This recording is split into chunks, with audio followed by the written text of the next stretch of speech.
Well, good afternoon. It's great to be here on this very auspicious occasion. I'm Ron Daniels, president of Johns Hopkins University. It's my pleasure to join you all this afternoon to formally launch the partnership between Johns Hopkins and our School of Advanced International Studies and the Anwar Gargash Diplomatic Academy, and to mark the creation of the Sheikh Zayed Distinguished Professorship. We're fortunate to have our friends, and it's great to be with friends and partners where this is not the first time we've done something like this together.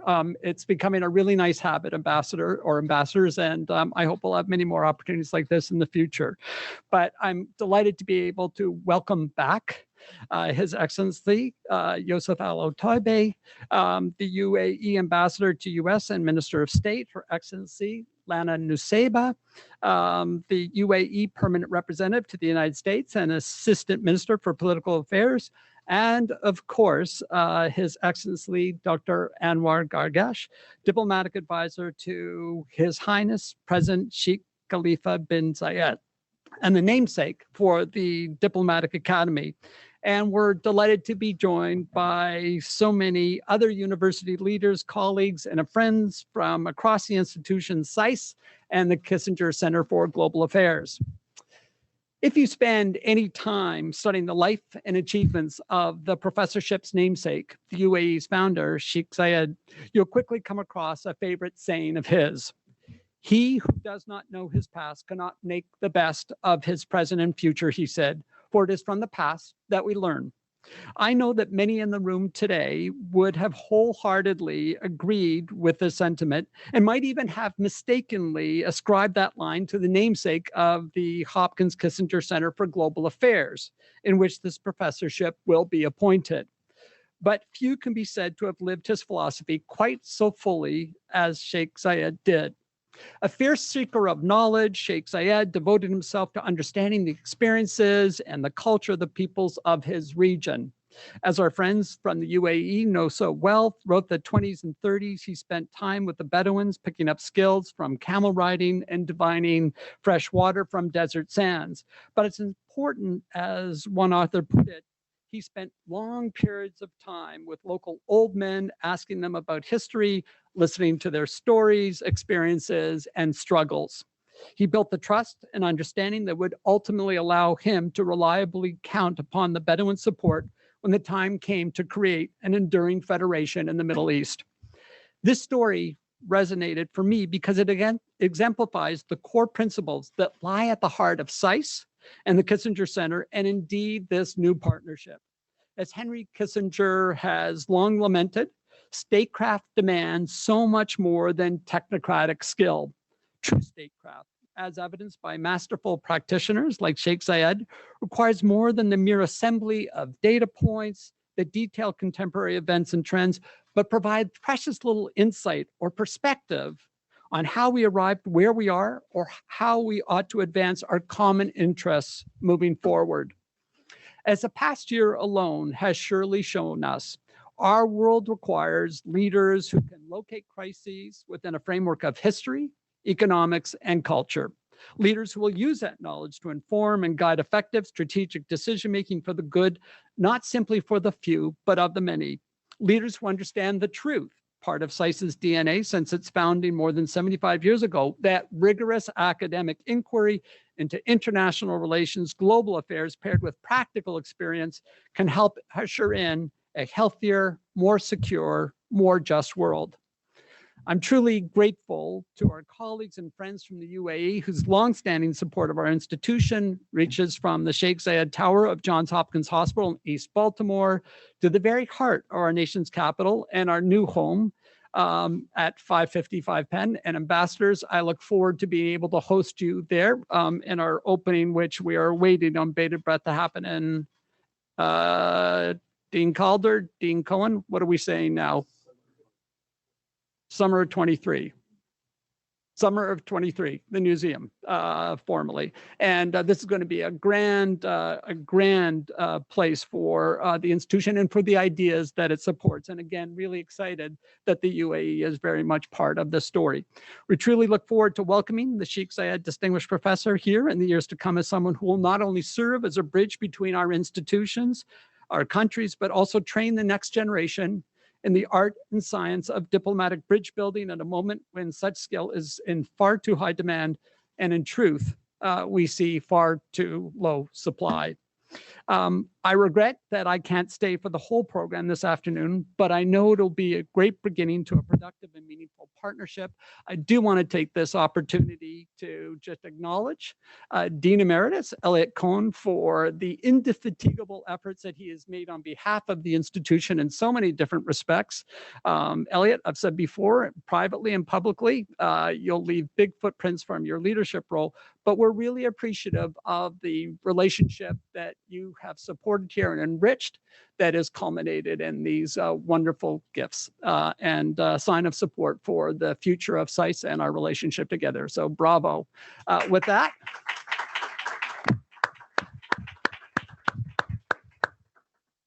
Elliot, did you put on the bow tie just for today, or you've been wearing that like day in and day out since you left? I don't even know how to buy one of those. I just worry about you on a beach, Elliot. With that, Provost Kumar, let me turn things over to you. Again, thank you all for being here today, and I look forward to seeing you again real soon.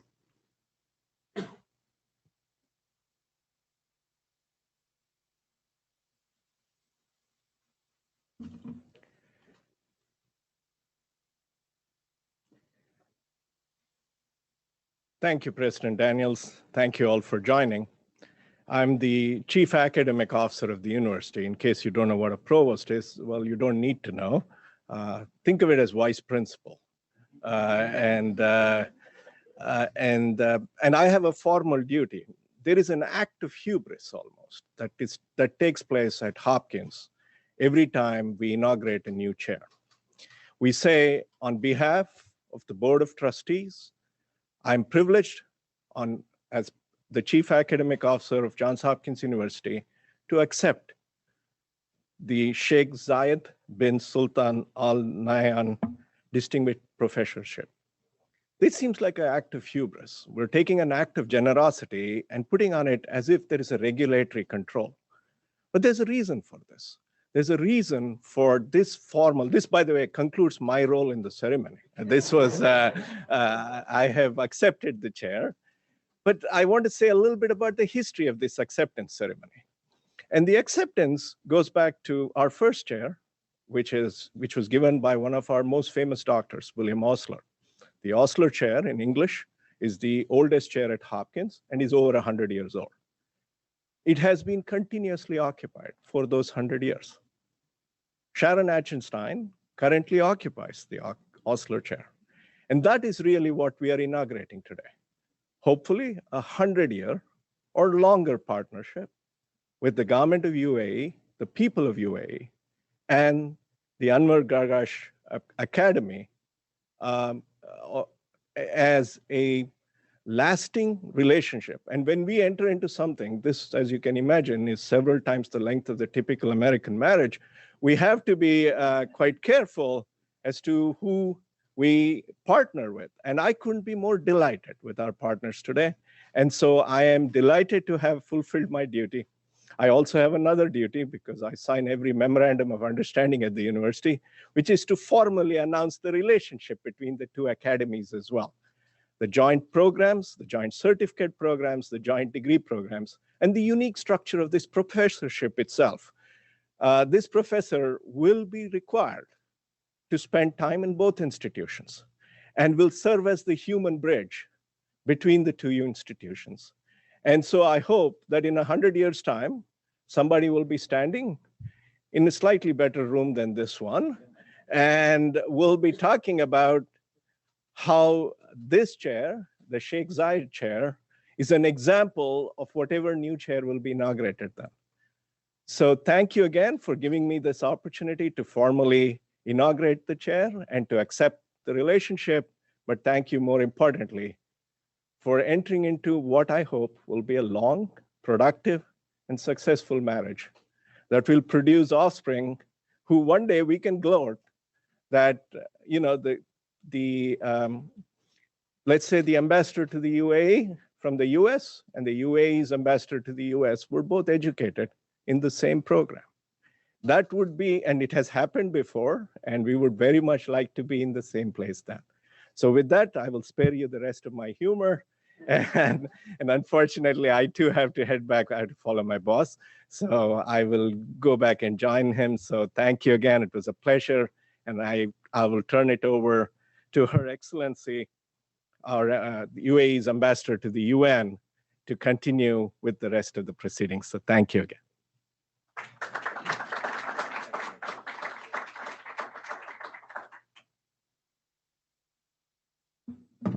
Provost Kumar, perhaps the next time we're here, you'll be inaugurating the new UAE room to SAIS, enlarged. President Daniels, Provost Kumar, on behalf of the Board of Trustees of the Anwar Gargash Diplomatic Academy, I'd really like to thank you for hosting us here today. I'd also like to thank Frank Gavin, Vali Nasser, and Bernardino Leon for their ceaseless work in making the idea of the Zayed Professorship a reality. And of course, Dean Elliott Cohen for his commitment to this idea and his vision for what this partnership could mean, not just for our two schools, but for the enduring bonds between the United Arab Emirates and the United States. The Emirates Diplomatic Academy, as it was then known, had only just been established when we started exploring the potential of this cooperation. And I think it would be safe to say that for the Academy and for the Zayed Professorship, we owe a tremendous debt of gratitude to Dr. Anwar Gargash. For more than a decade, Dr. Anwar served as Minister of State for Foreign Affairs under the leadership of His Highness Sheikh Abdullah bin Zayed Al Nahyan.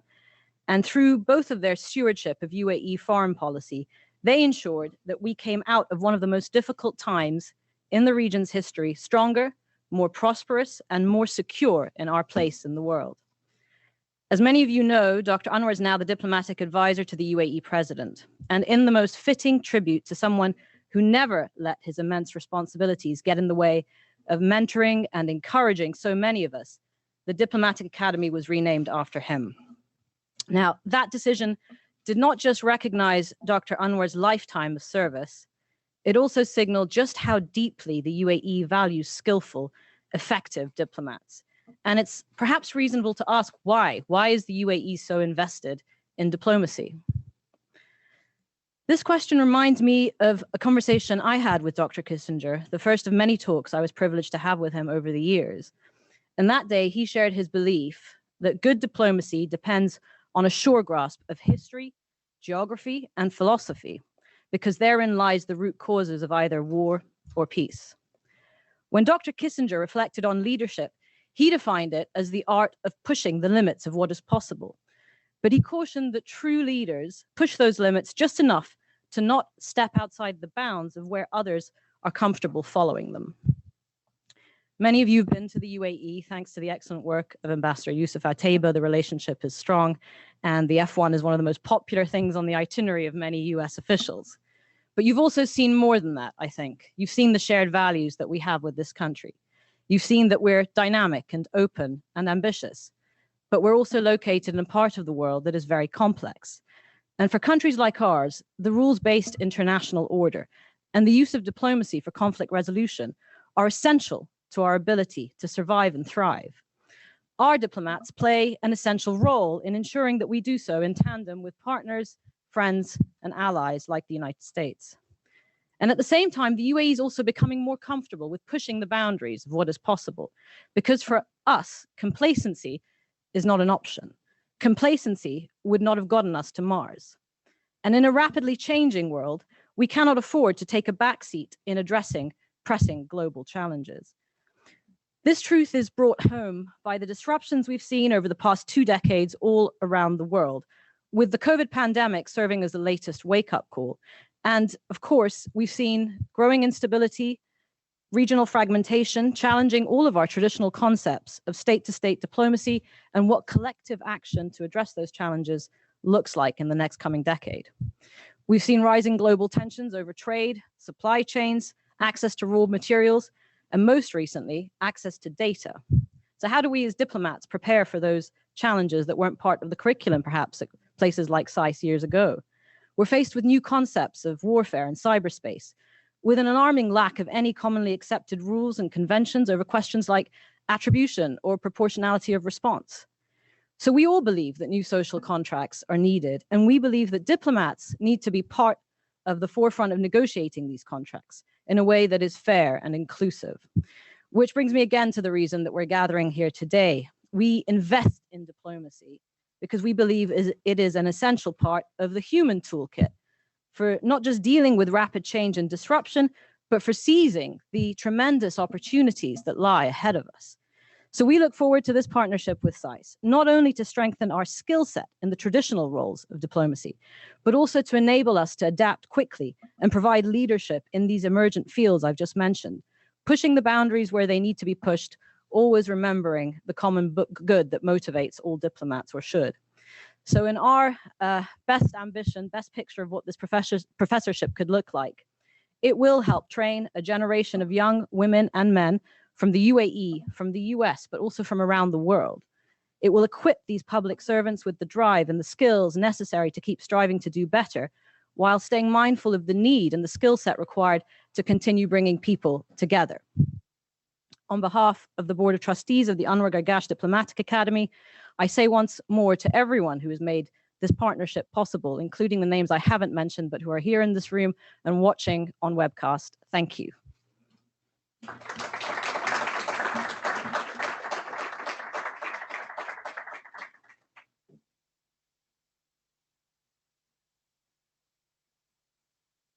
I'm Elliot Cohen, the 9th Dean of SAIS.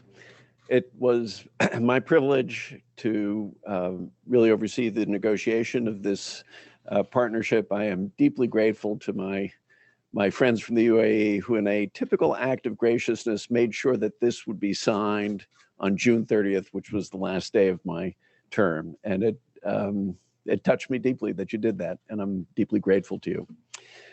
Dr. Anwar, my friends, and you really are my friends, Ambassadors Nusseibeh and Ataiba, welcome. It's an honor and it's a privilege to have you here. I know I'm standing between everybody here and Dr. Gargash, so I'm going to move on pretty quickly. But I do want to first extend a few further thank yous, and that's to the whole SAIS team that made this happen. My friend Afshin Molavi, who really, I think helped get this thing launched. William Roth and Khadija Hill, and of course, many others. And I also want to thank Director General Leon, because we spent a lot of time working together as well. I want to tell you why I am so excited by this and why I view this as one of my main achievements as Dean. The first thing is, and I'm going to riff a bit off some of the things that President Daniels and Ambassador Nusseibeh said. Statecraft is about many things. It is certainly about technical skills. It's certainly about leadership. It's about vision, and it's also about courage. Courage, as Churchill said, the virtue that makes all other virtues possible. And it seems to me that when one looks at the UAE, and indeed when one looks at the 3 UAE diplomats who are here in the front row, one sees those things. And we were having a conversation before this gathering about the Abraham Accords. That was not just an act of technical skill, which it was. It was not just an act of vision, which it was also an act of courage. And as we teach future diplomats, I think it's important that we remember to teach them that. The second reason why I'm so enthusiastic about this is several years ago, and I think, Yusuf, you may have been responsible for this, I got the opportunity to lecture at what was then the Emirates Diplomatic Academy, now quite appropriately named the Anwar Gargash Diplomatic Academy. And I am first and foremost a teacher. That's, being a dean was an accident. And I said to myself, these are wonderful students. They are open. They are smart. They are curious. They are principled. And my feeling was, yes, these are the kinds of students I would like to see in my classroom. These are the kind of students I would like to have meet with my students here. And that really built a deep enthusiasm on my part for this partnership.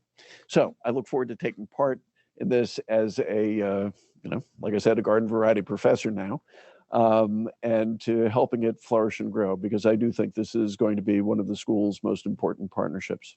And with that, I'm going to get off the stage. I believe Dr. Anwar, I think you're next. Oh, okay. Over to the Dean Calder. Yeah.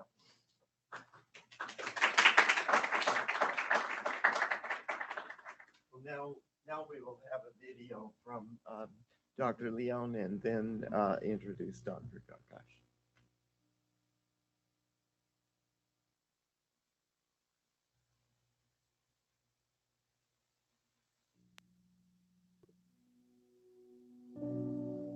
Good afternoon, Your Excellencies, dear colleagues, ladies and gentlemen, Masal Khair. It is a great pleasure for all our team to start a strategic cooperation between Johns Hopkins University School of Advanced International Studies and Anwar Gargash Diplomatic Academy. Firstly, allow me to thank His Excellencies Anwar Gargash, Lana Nusseibeh, Yusuf Al-Otaiba, and of course, Dean Elliot Cohen, and their respective teams for their efforts over the last years to make this unique partnership possible. At center of this partnership is the Sheikh Zayed bin Sultan Al Nahyan Distinguished Professorship, a professorship which is grown in the tradition of Sheikh Zayed focusing on education, collaboration, and innovation.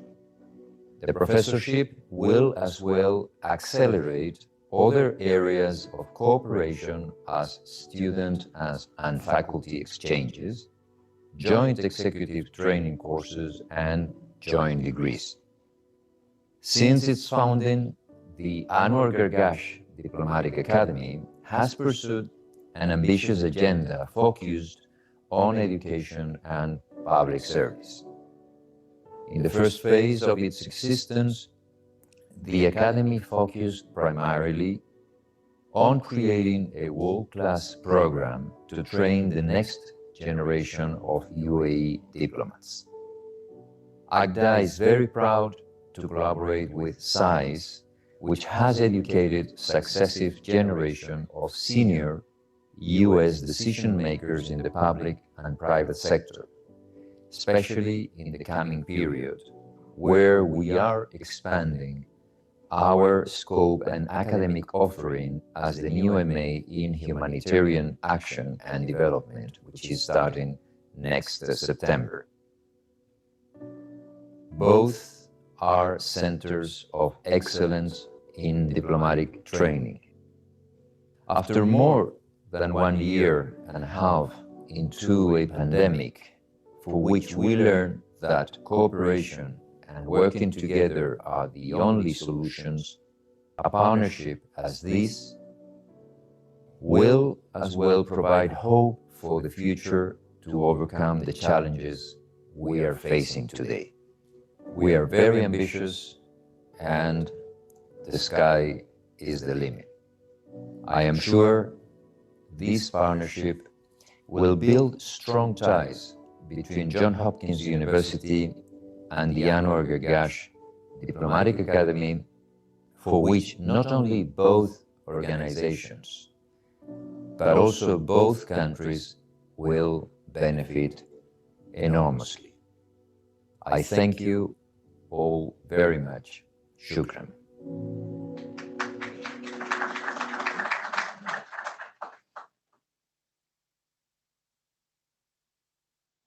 We've heard a number of eloquent remarks, as you have just heard from several people, both about the general rationale and the reasons for this partnership, and also about the details on how it evolved.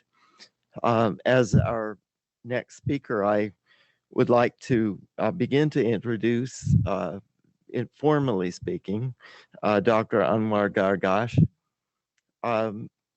As interim dean of Johns Hopkins, it does give me tremendous pleasure in doing so I first personally became conscious of the important role of Dr. Gargash right in the shadow of the international financial crisis of 2008.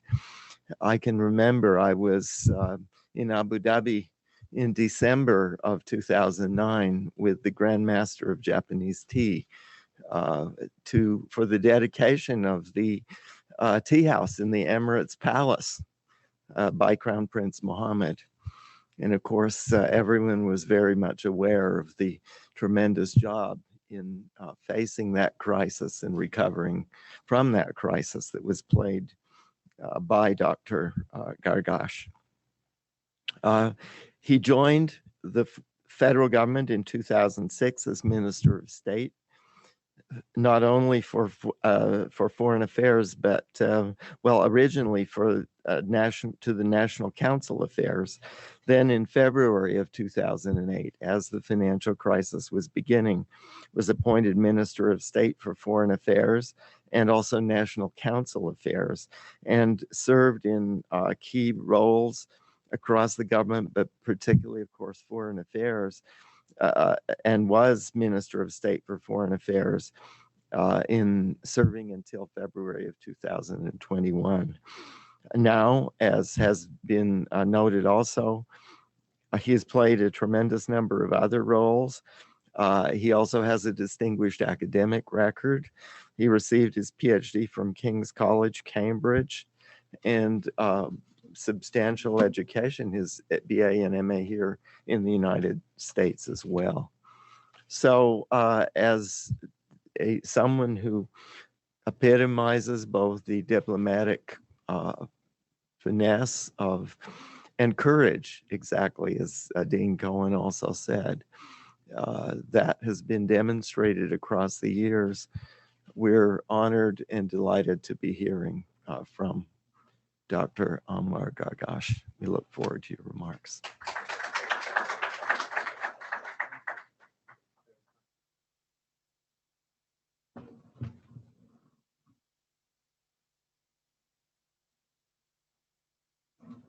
Thank you very much, everybody. Thank you. I'm not sure that I'll be as eloquent as all the other speakers, but I will try my very best. Thank you, Dean Calder, for the kind words. Thank you also to Lana Nasebe, Bernardino Leon, Professor Cohen. Your vision and efforts are the reason we are here today. I would like also to add a personal word of gratitude to His Highness Sheikh Abdullah bin Zayed Al Nahyan. I have worked closely with him for more than a decade and knew him much longer. His vision of the UAE's place in the world and his leadership of the UAE Diplomatic Corps has been inspiring. It is truly an honor to be here at SAIS. I offer a warm welcome to the small group with us in person and to the many more joining us remotely from the UAE and around the world. Today's announcement comes at a remarkable moment for the UAE and for UAE diplomacy. This September, we mark the first anniversary of the Abraham Accords. In October, we begin hosting the World at Dubai Expo. In November, we continue our advocacy for the global climate change agenda at COP26. In December, we celebrate our 50th anniversary. In January, we take our seat as an elected member of the UN Security Council. Our selfless and determined diplomats enable each of these efforts, drawing inspiration from the example set by the man we honor with this partnership, the UAE's founding father, the late Sheikh Zayed bin Sultan Al Nahyan. It was Sheikh Zayed in the 1960s who began making a country out of 7 largely unformed emirates. There were few roads or schools. The region around the UAE was in turmoil. In the wider world, he saw the dawn of the age of technology. He realized that being left behind meant what being left behind meant for the people of his small country. equally menaced by persistent aggression, by harsh climate, and by years of poverty. Sheikh Zayed would build a country where intent and vision, not geography and complacency, shaped the future. He knew that a confident UAE, secure in the region and the world, required strength at home. He built new schools and encouraged girls to attend. He sent promising young Emiratis to study at the world's best universities. He recruited the world's best and brightest to help develop the energy industry, manage finances, and organize the public sector. To protect all of this, he unified and professionalized the military. Sheikh Zayed did not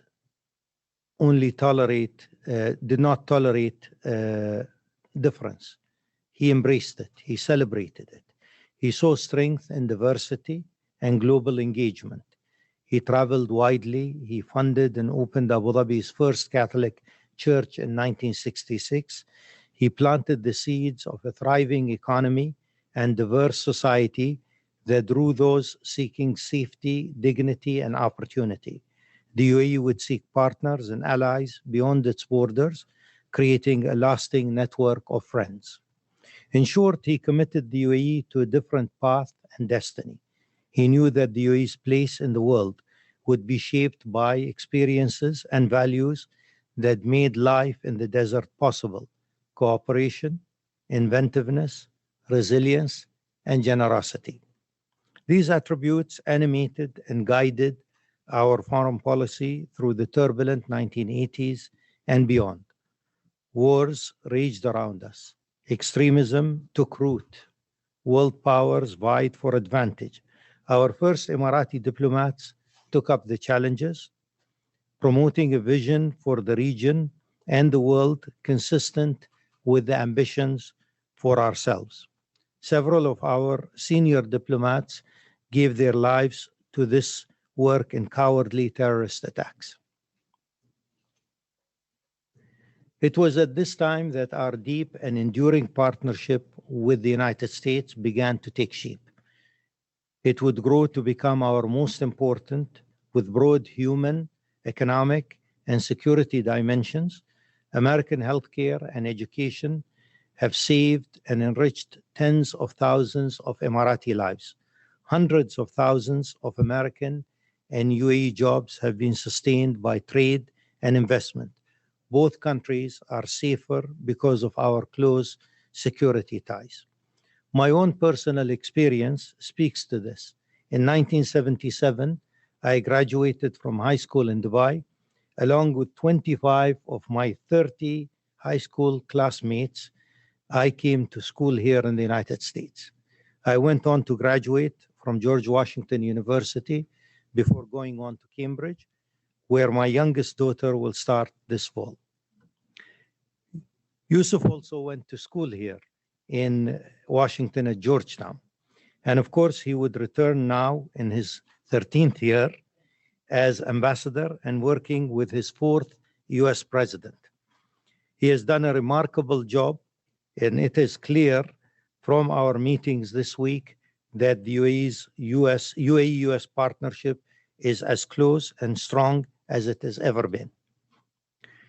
In our meetings this week, I have reinforced the UAE's renewed focus on de-escalation, dialogue, and diplomacy. I emphasized that we need new thinking and new tools to take on global and regional challenges. I welcome the close cooperation with the US on climate change. I reinforced our growing ties with Israel, as well as our enduring support for the Palestinian people. I highlighted our aid programs in Africa and across the region.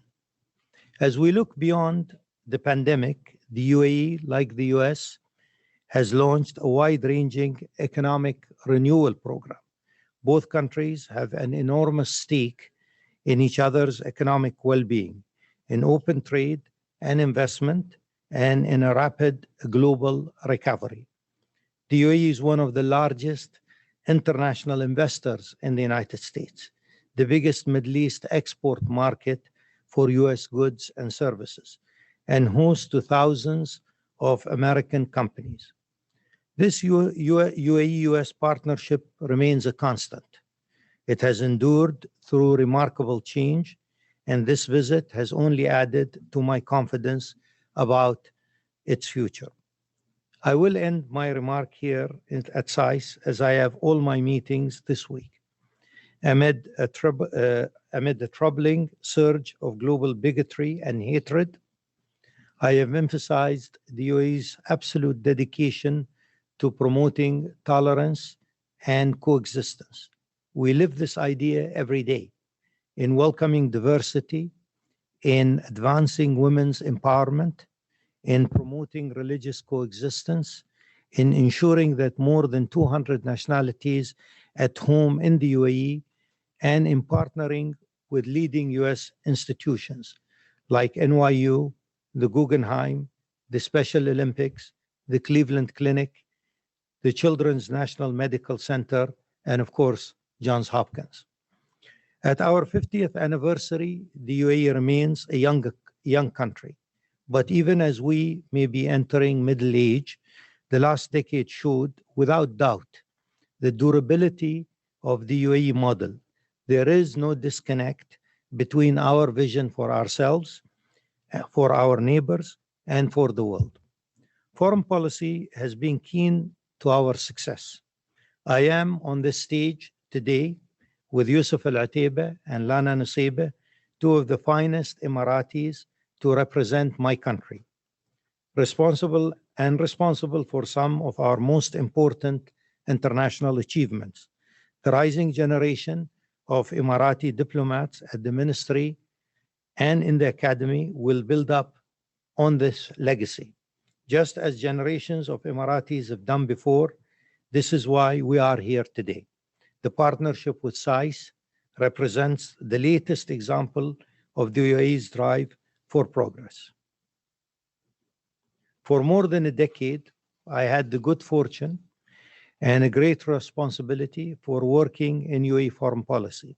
I witnessed firsthand how the demands and expectations on diplomacy and diplomats continues to grow. The last year and a half underscored just how interconnected we are. No country is completely immune to events beyond its borders.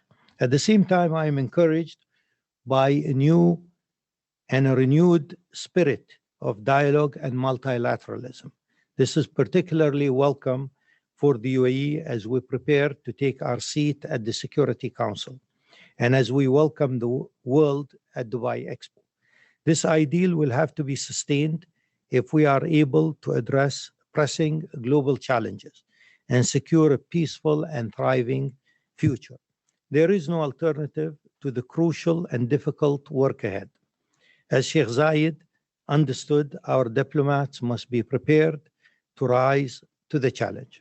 And I cannot think of a more appropriate partner for the Academy and for the UAE in this effort than SAIS. Thank you very much. Thank you.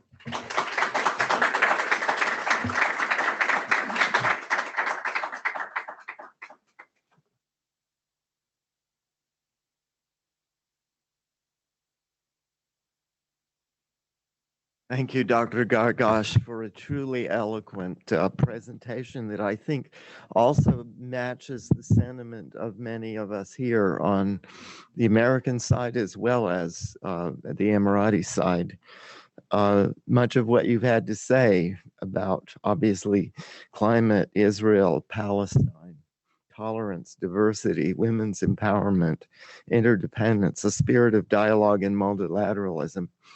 I think I can speak for many of us here on the American side. And of course, I worked very closely with Dean Cohen as well in really applauding what you have just said and believing that this is the basis for a strong partnership in the future.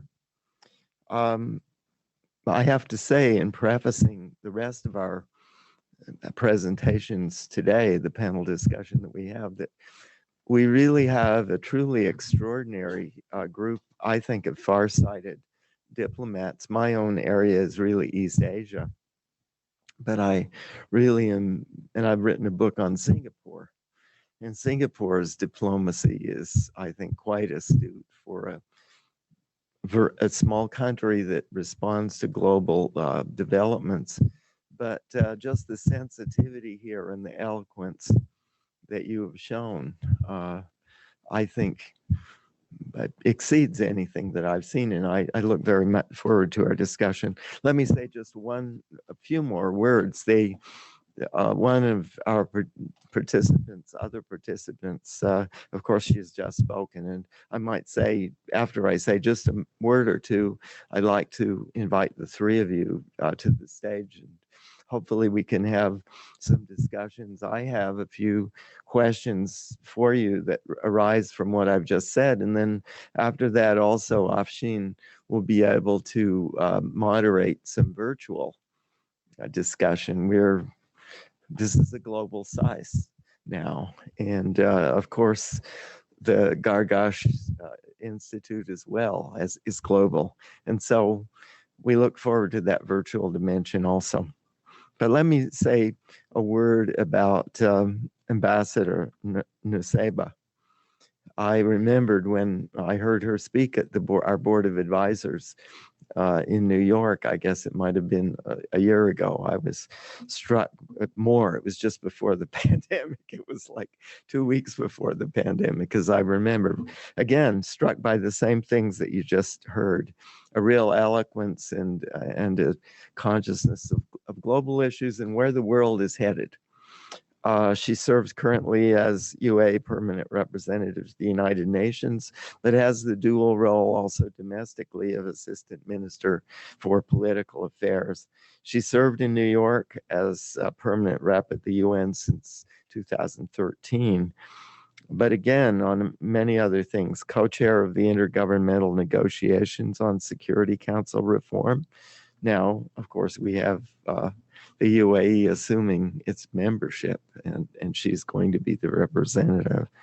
She previously served as vice president of the General Assembly for the 72nd session and as president of the UN Women's Executive Board, as she continues in that role, I believe, since 2017.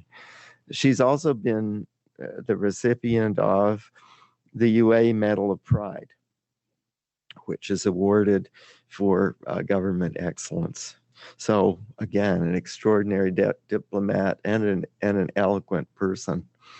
Our other participant is someone that I don't believe needs a great deal of introduction. I remember strikingly the first time I met him after our visit to 2 visits to the UAE, where the Crown Prince was graciously hosted the Japanese tea master, and I was involved in those meetings. But I met Ambassador Uae after that at his embassy, and he has been immensely helpful. And over the time in 2015, many of us visited. Our Vice Dean, Peter Lewis, among them. Afshin was heavily involved. Other people in this room. The hospitality was extraordinary, and that was his introduction. Also, of course, the many other things, working with Dean Cohen, working also with former Dean Valley Nasser, who at the early stage played important roles. So I don't want to really go on too long, except to say Ambassador Uae has served for almost 13 years now as ambassador to the United States. And he's been honored in many different ways. The U.S. Arab Chamber of Commerce's Ambassador of the Year. He is also wears dual roles as Ambassador Uae, also promoted to Minister of State. He's a Minister of State in the UAE, and also interestingly named among Time's 100 most influential people worldwide for the year 2020. So it's an extraordinary group. We have extraordinary times. we're moving into a global age when this sort of partnership is something I think all of us feel something very important to the future. And so I look forward to an interesting discussion. So if our panelists, if we could all come forward.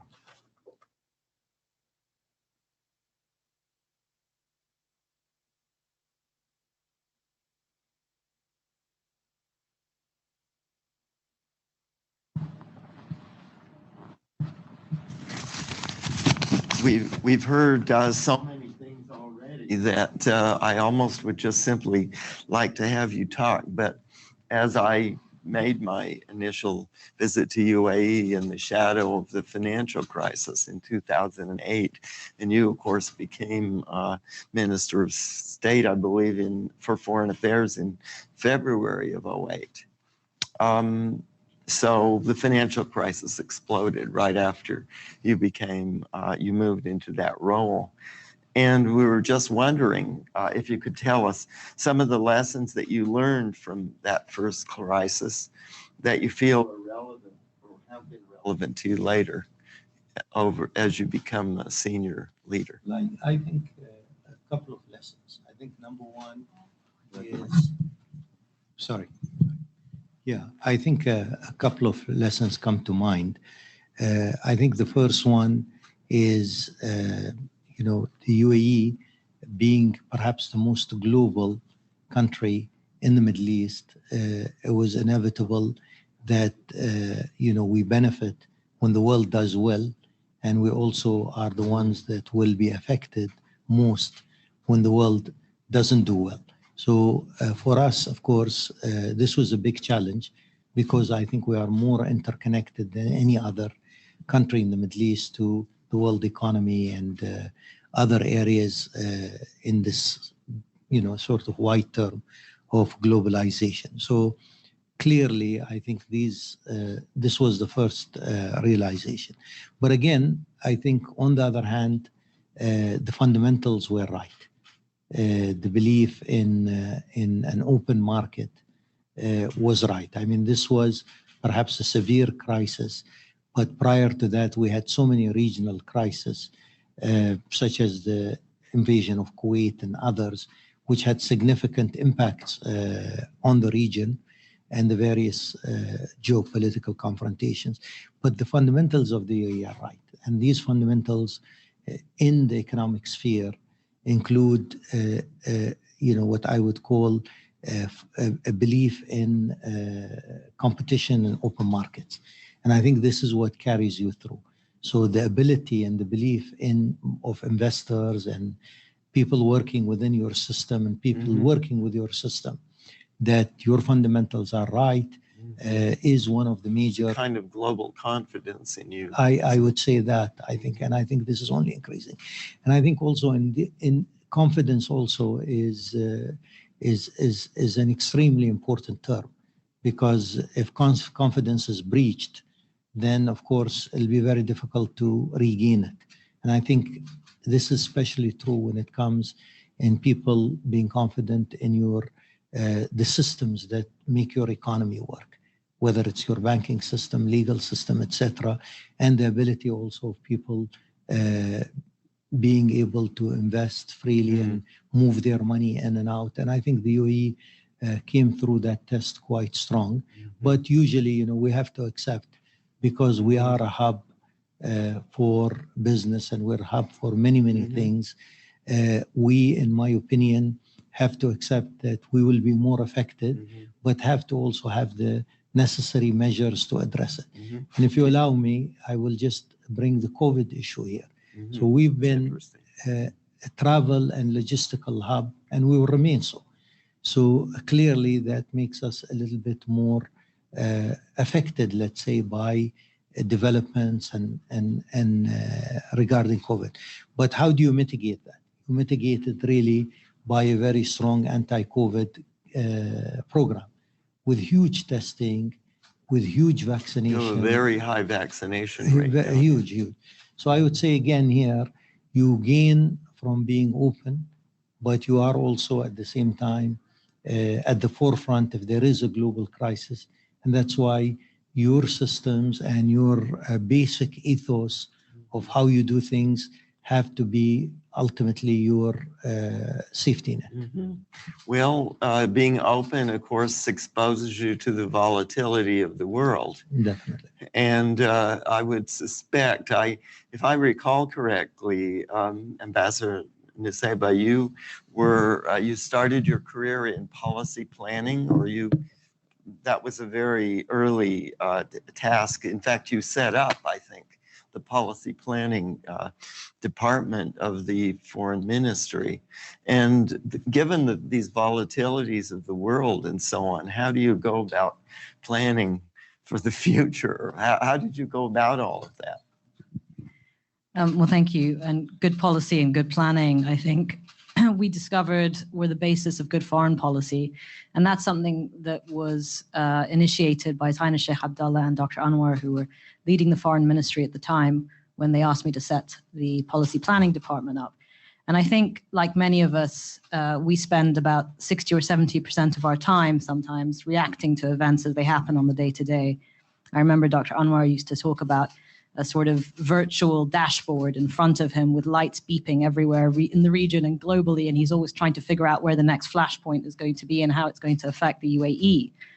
And the idea, I think, like many other policy planning departments, including, of course, the one here at the State Department, which is a long-established tradition, was can we compartmentalize a division in the foreign ministry that is a little bit removed from the day-to-day, or as Harold Wilson would have said, the events, dear boy, events, and thinks about what the big picture looks like, the strategic partnerships, the relationships, and so forth. And I think that was the initial thinking of setting up a policy planning department.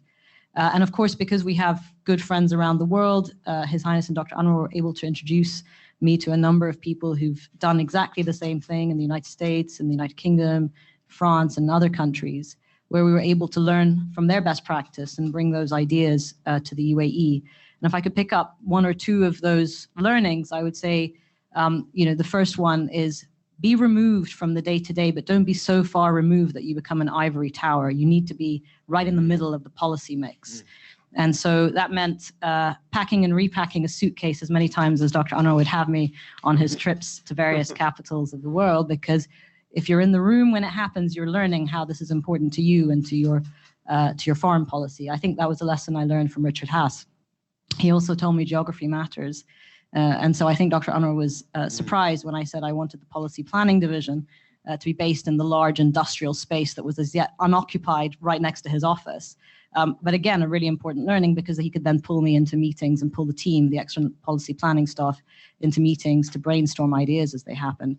And really, we set up that department without knowing that a year or so later, the Arab region would witness some of the most turbulent times in decades that have still not been fully assessed in terms of how they're redefining the relationship between government and citizens. And we were able at that time, prior to those disruptions, to look at the long-term economic and social demographics in these countries, to understand that the Arab youth population in the region was aspiring, that they wanted more from government, like all over the world, and that civil unrest, not just in our region, but globally, is going to be the result of governments not preparing for these massive social, economic, and political changes.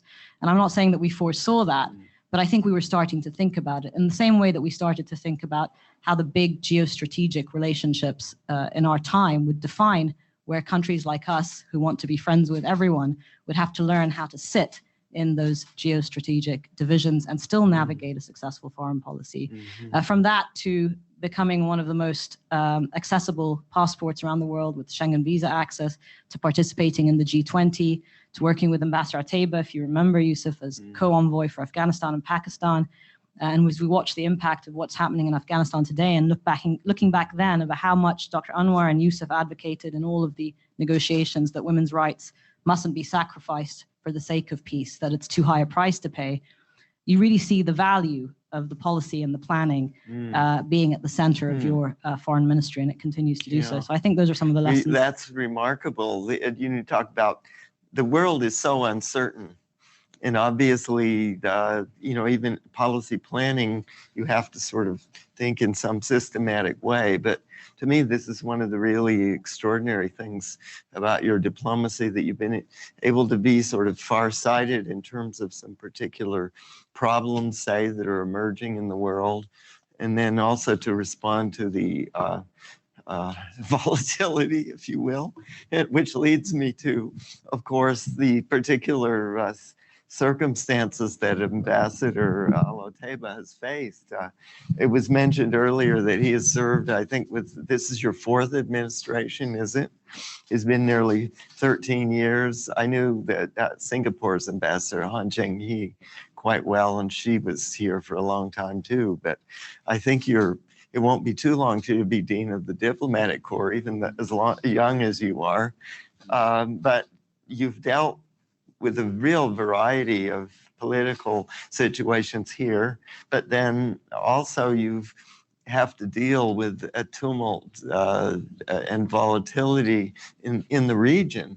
And so I'm wondering, how do you, the story of the UAE is remarkable, and its responses have been remarkable. I think we tend to agree on that. But, you know, given all the different cross currents and so on, how do you effectively tell the story of the UAE among, there's so many countries in Washington and so on?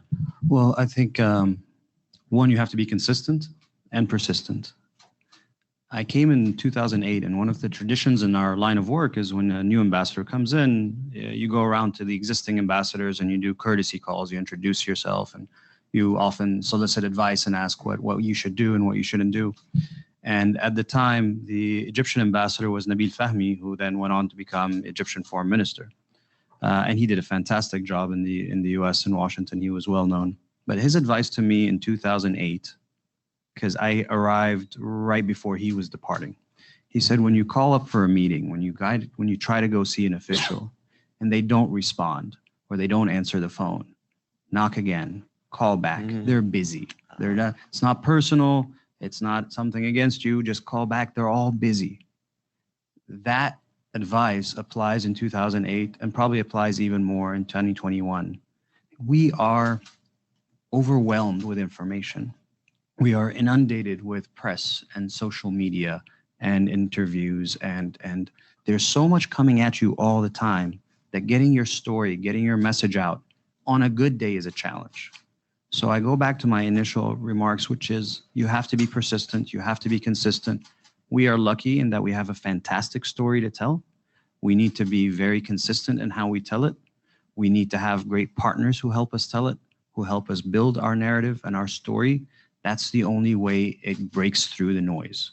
There's a tendency to get inundated with noise, and the more sensational the headline, the more attention it grabs.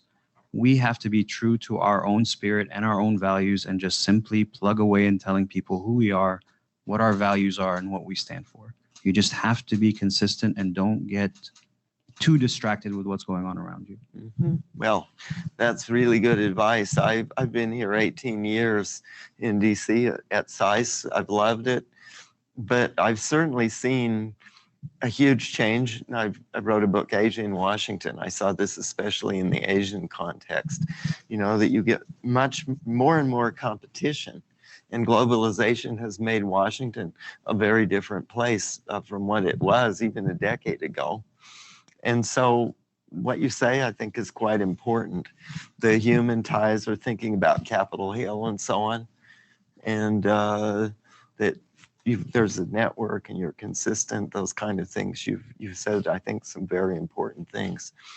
I know we have virtual questions, but I'm tempted because we also, I think virtually and even here in our audience, we do have some SAIS students here.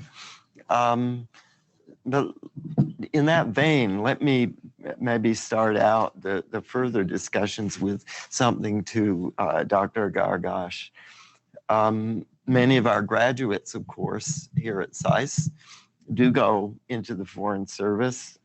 Many of my own students, of course, some of them are right here in this room. And I'm just wondering what kind of advice you've been working of course, and you've seen a lot in the crises and the peaceful times over the years. What kind of advice you would give to young diplomats from the US or Singapore or maybe even the UAE as they're beginning their career in diplomacy? I think the advice here applies to, and that's my personal observation, applies to all diplomats. I think it's a mix really between what I would call fundamentals.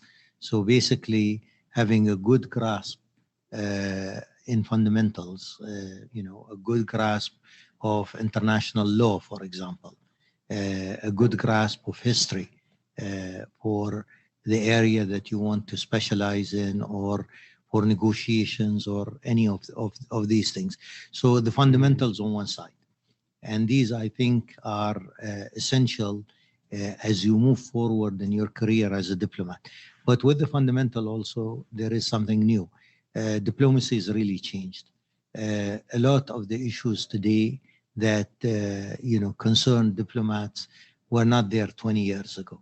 So suddenly issues, for example, of climate change have become center stage, and they are not in traditional diplomacy. For example, if you go to the Morgenthau's and others, you're not going to see these issues there. So clearly, I think a good grasp of new developments in the international system and what is really concerning the world, and you need to know more about it, and you need to specialize perhaps in one or two areas of them and be able to speak freely in these.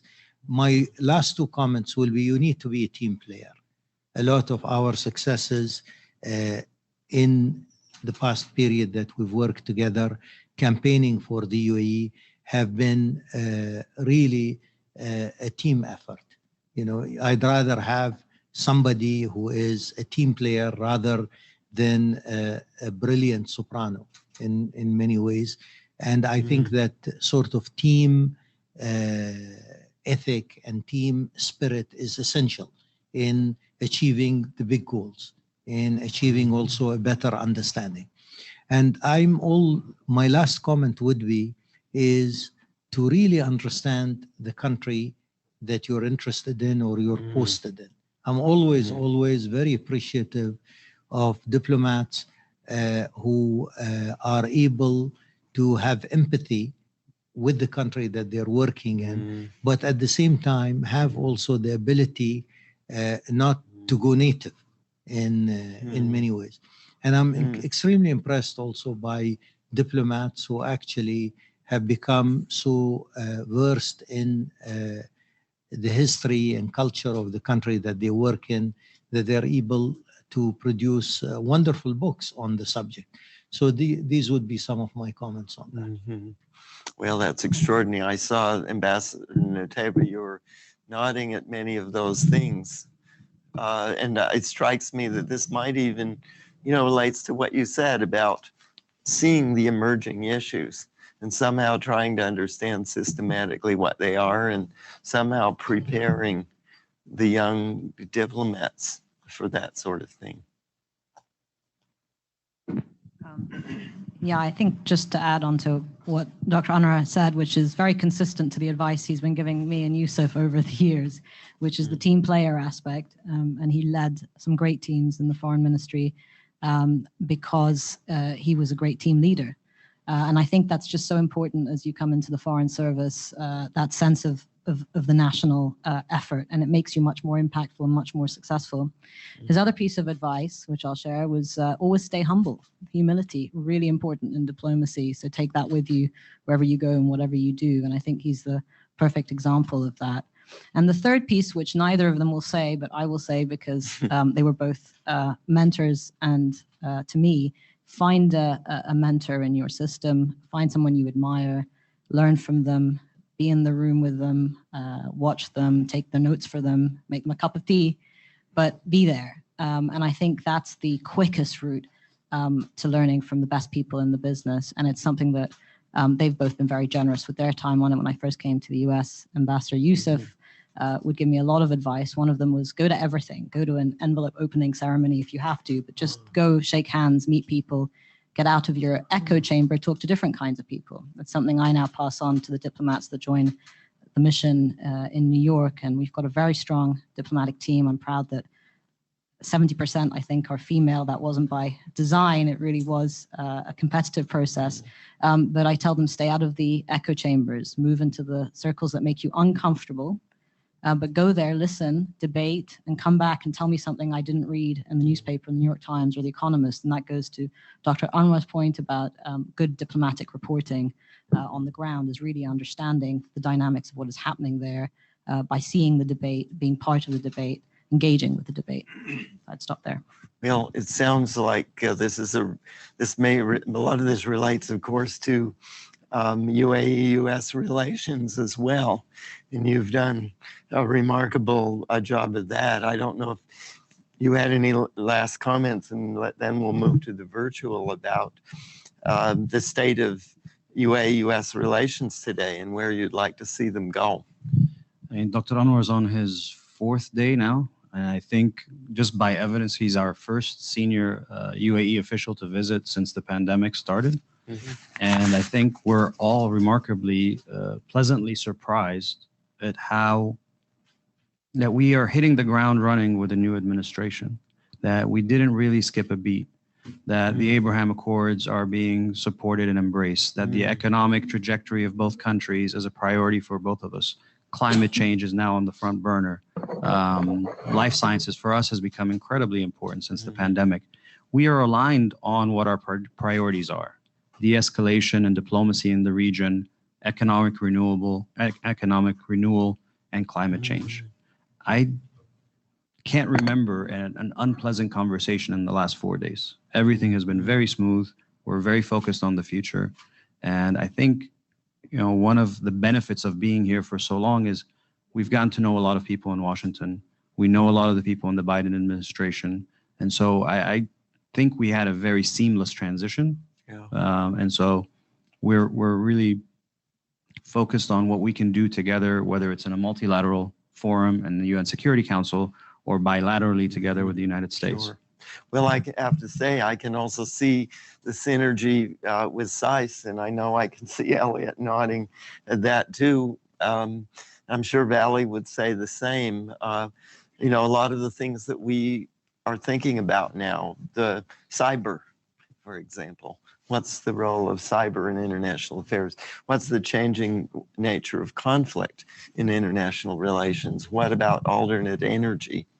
That and climate change, you know, that you've talked about. And then, of course, here at Hopkins, the whole, you mentioned, Ambassador, the life sciences, which, you know, for all of us as we begin to emerge from this terrible pandemic, but we think about the next one, you know, what are the dangers in the future, but on the positive side, improving the state of global health. And, you know, of course, I know a lot of the things you've done in the region. You've worked on housing and a range of things in this complex as well to help to try to stabilize your region.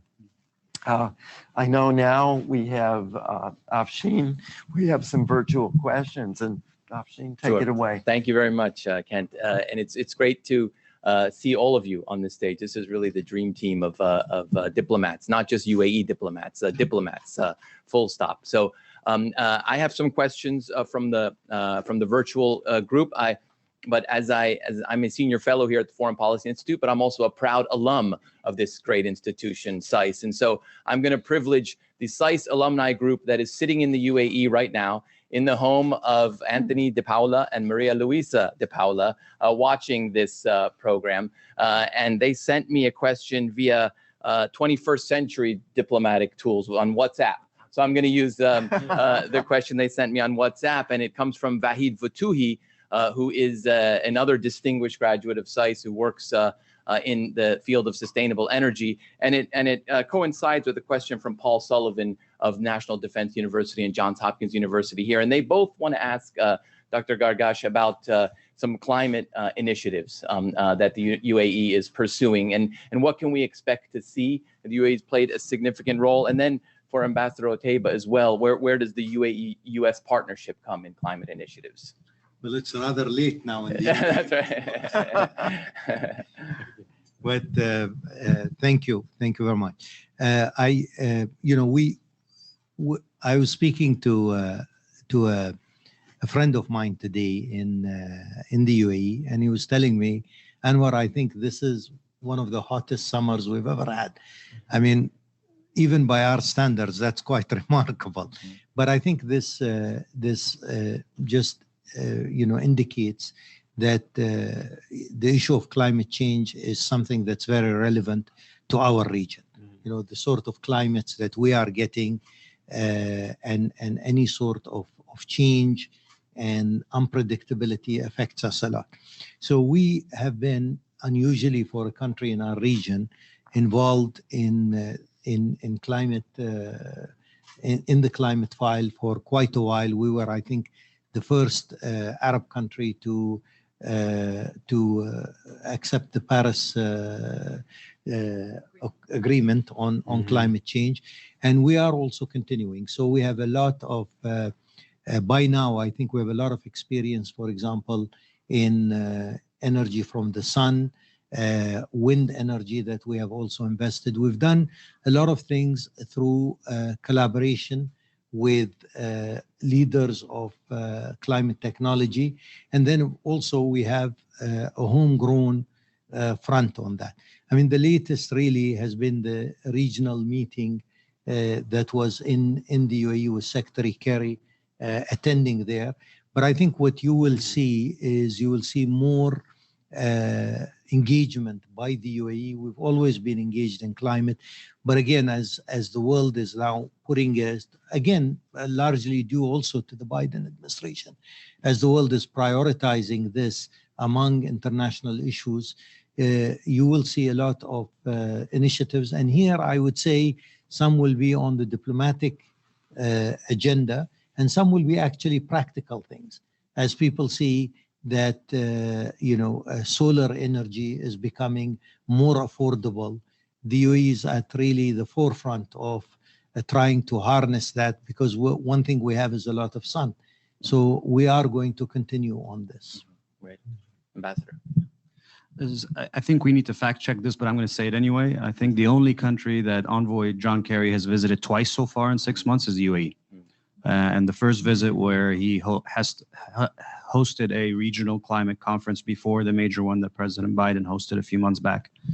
It just speaks to our commitment to climate. I know this is a very conscious, deliberate decision we've made in the UAE. We intend to be a global leader, not just a regional leader on climate change. Abu Dhabi hosts the single largest solar facility in the world. And because of the size and the scale, that particular facility has brought the cost down of production of solar down to a world record number. I think it's 2 cents per kilowatt or something.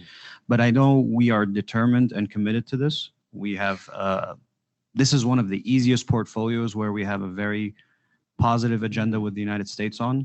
I think we intend to grow it even larger, and we're trying to compete to host the next COP meeting in the UAE. So I know we're very, very focused and very committed to this. Thank you very much. There's many other questions, but I think in the interest of time, several of these questions are coming from distinguished SAIS graduates, and they could amount to entire seminars. So I think I'm going to turn it over back to you, Dean Calder. Well, I think what all of this tells us is that this discussion, this dialogue really has to go on. There are so many issues that we have here that you have raised. This notion of understanding the challenges that the world faces and then figuring out some kind of creative response, that the world doesn't just sort of go forward in a straight line. As this is the conclusion of an exciting discussion here, I think it's in order, of course, to pay tribute to this extraordinary group that we have here of speakers. That goes without saying. Also, of course, those who pioneered, Dean Cohen, as has been mentioned, and his role, and others. Dean Nasser before that played an important role, and Peter was with us at that time too. Also, of course, Afshin has been with us and done tremendous amount. Richard Mintz and all that he has done. So many people behind the scenes, and a lot of that has been mentioned. I think in conclusion, though, substantively, of course, I've been struck by the eloquence and the farsightedness and the range of important issues for the future that we have here. And in that sense, it's clear that this is the beginning of something important substantively, really an exploration that's going to continue over time. It's also important, though, I think in a less obvious way. Something was mentioned earlier. I believe one of our speakers was mentioning this is a auspicious anniversary year for the UAE. Of course, this is the 50th anniversary of the UAE's independence and the beginning of this extraordinary story that we have seen since then. This also, and I think back about the elegant role that Dean Emeritus Cohen played in when we celebrated not so long ago our own 75th anniversary. SAIS emerged really at a time when the world was changing, and it was set up to train diplomats, of course, but others as well, for a new world that was emerging, a world that wasn't going to be the same. That was right at the end of World War II. And clearly, we're in a new world now. We have these anniversaries. We're celebrating them now with the opening of this new partnership. And I hope, as many others have, that we're also going to be continuing to celebrate those anniversaries and also to engage in a really substantive dialogue that's going to continue over the years. So thank you very much, all of our participants today, colleagues in the UAE, our alumni, of course, around the world. This is being streamed all over, our students and faculty that are here. Thank you for making this such a fruitful discussion. Thank you. And thank you all again. Thank you, Dean Calder. And to our distinguished guests, I just want to ask our audience members again to please remain seated until the delegation has completely cleared the room. But we thank you so much for your time, and we are looking very much forward to this partnership. Thank you. Thank you again. That was extraordinary.